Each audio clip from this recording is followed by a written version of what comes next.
Bodhisattva doctor Babasaheb Ambedkar यांच्या जयंतीनिमित्त जी मिरवणूक काढण्यात येणार होती ती मिरवणूक अखेर कधी काढण्यात येणार आहे या संदर्भात महत्त्वपूर्ण निर्णय झालेला असून ही मिरवणूक मंगळवारी नाही तर रविवारीच काढण्यात येणार आहे। या निर्णयावर अखेर शिक्कामोर्तब झालाय।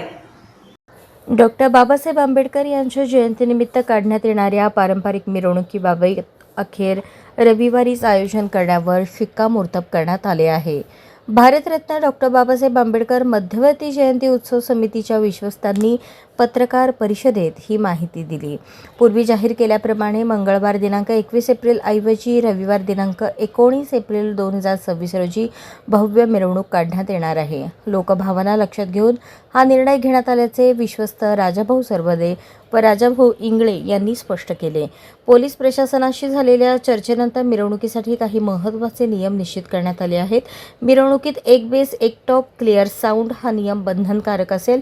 प्रत्येक चौकात प्रत्येक मंडळाला फक्त 15 मिनिटांचा वेळ, एकाच ठिकाणी जास्त वेळ थांबणाऱ्या मंडळांवर कारवाई, एकच पारंपरिक मार्ग आणि एकच परवाना, मंत्री किंवा अधिकाऱ्यांच्या गाड्यांचा ताफा मिरवणुकीत येणार नाही। सकाळी 11:30 वाजता पार्क स्टेडियम जवळील डॉक्टर आंबेडकर यांच्या पुतळ्यास अभिवादन आणि सामुदायिक बुद्धवंदनेनंतर मिरवणुकीला प्रारंभ होईल। डफरीन चौक, वाडिया हॉस्पिटल, स्टेशन चौक, सुपरमार्केट, नवी पेठ, माणिक चौक, छत्रपती शिवाजी महाराज चौक मार्गे ही मिरवणूक मिलिंद नगर येथील अस्थिविहार प्रेरणाभूमी येथे समाप्त होणार आहे।